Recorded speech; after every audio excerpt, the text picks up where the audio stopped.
Let's begin today's Vanguard news with Bushiroad further proving that they give the Whale Nation special treatment, as the English release of DZLBT02 will be much earlier than expected when it usually takes 3 to 4 months from Japan's original release. Either they finally realized how awkward it is to release a seasonal theme set out of its season, or they are trying to meet some sales projection, now that they are partly owned by Pocket Pair. This might actually be good as having near releases, as Japan could potentially change the game's current trend of just copy pasting whatever Japan is doing, assuming every set that comes after this is also a month behind.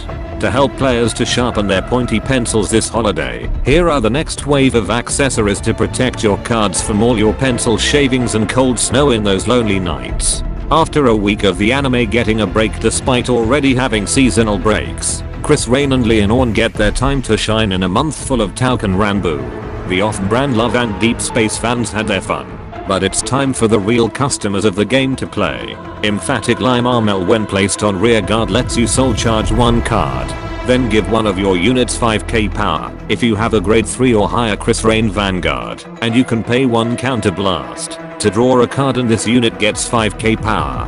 And once per turn while on rear guard, you can pay 3 energy if you have a grade 3 or higher Krysrain Vanguard and you played an order this turn to call a grade 1 card that isn't a sentinel and doesn't have the same name as any of your rear guards from your drop zone. Just when you thought High Five's price will lower due to the new errata for black and white wings, think again. You're already playing the most expensive nation that is never fucking punished. The least you can do is not be a poor broke boy. And this card itself will be expensive for 2 big reasons. That being, she actually works really well with Krysrain, and one of the few rear guard units with a cleavage window. Fated one of ever-changing Krysrain cadenza once per turn while on Vanguard lets you pay 1 counter blast to select any number of your units, then perform 1 effect. If you selected 3 or less units with different names, perform 2 effects. If you selected 4 units with different names, and perform more effects. If you selected 5 or more units with different names, said effects are to draw a card then charge 3 energy, give one of your units 15k power, this unit gets an extra crit, and one of your rear guards gets an auto ability that lets you return it to your hand at the end of your turn. And once per match while on Vanguard, you can pay 1 soul blast at the end of the battle she attacked a grade 3 or higher unit to return any number of your rear guards to hand. Then call 1 card in your hand and set its power and crit to match this unit. Besides her new artwork emphasizing her big assets, this seems more like a side grade, as the only thing new this card provides is a way to bounce back one of your rear guards at the end of your turn. And depending on how you look at it, her divine skill is a downgrade, as it now costs 1 soul blast compared to just bouncing all your rear guards. One of the few times that a lyrical Monasteria deck actually got punished. Racing Wind Coffee is your typical D-series starter that actually has a good reason to exist instead of just being a set filler. Budding Sensation Gracia when placed by riding over Racing Wind Coffee lets you reveal Bandmaster of Blooming Dreams Lianorn Drawman from your eye deck to call a plant token, and while on rear guard, she gets 5k power during the battle she boosted if you have a Vanguard in unison dress state.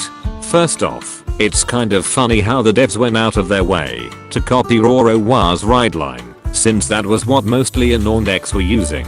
Secondly, why bother with the rear guard ability when she no longer goes out of the soul, and there are better cards besides using her in your main deck. Hopeful Tune Rictina when ridden over by a grade 3 Lianorn card makes you reduce your Vanguard's original auto ability cost by 1 counter blast. And while on rear guard, she gets the boost ability and can intercept from the back row if your Vanguard is in unison dress state. She lost the ability to revive a booster and instead gives Lianorn a free cost in case the opponent decides to deny you damage. This card alone will tell you that the devs intends this to be the new meta deck when this set comes out. Bandmaster of Blooming Dreams Lianorn Drawman while on Vanguard becomes in unison dress state. While on Vanguard, all your Lianorn rear guards get the boost ability and have their grades reduced by 2. And once per turn while on Vanguard, stand all of your back row units with the boost ability and boost this unit with them when she attacks while not boosted. Then you can pay 1 counter blast and 2 energy if she was boosted with 3 or more units to get an extra drive. Then at the end of that battle, either stand 2 of your back row rear guards, or stand 1 of your rear guards, and that unit and this unit get 10k power, but loses 3 drive checks. If your opponent's Vanguard is grade 3 or higher, then you can put a Lianorn card from rear guard or your hand into your soul, to give both units 1 drive check. Rosarium Fairy needs to get banned at this point. How is it that a deck that can rush with tokens early game, has triple drive on turn 3, and can perform up to 5 attacks with a total of 4 drive checks, also have access to a card that's basically a steroid dealer? You'd think something this absurd would be put in Lyrical Monasteria instead, but then you realize this deck's theme is a music band with this card's title name as somewhat a play on for Bang Dream. It's no wonder this card is overtuned. Finally, artful display of United Hearts Molwa when placed on rear guard lets you reveal up to 1 card with the Unison Dress ability from your hand. Then you can pay 1 counter blast if you revealed a card or have a Vanguard in Unison Dress state to draw a card. Then you can pay 1 soul blast to call a plant token. And while on rear guard, increase this unit's power to 1 of your back row rear guards when she attacks. If you have a Vanguard in Unison Dress state and your opponent's Vanguard is grade 3 or higher.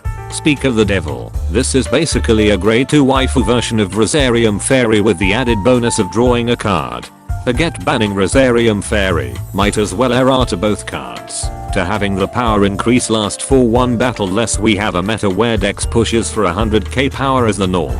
On a side note, is it just me, or are they giving Lianorn the idol culture treatment by replacing all the previous cards that features a guy like Rorowar and Rosarium Fairy and making a waifu equivalent?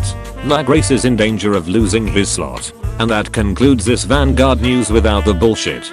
Special thanks to my Patreon members for continuing to support my content creation.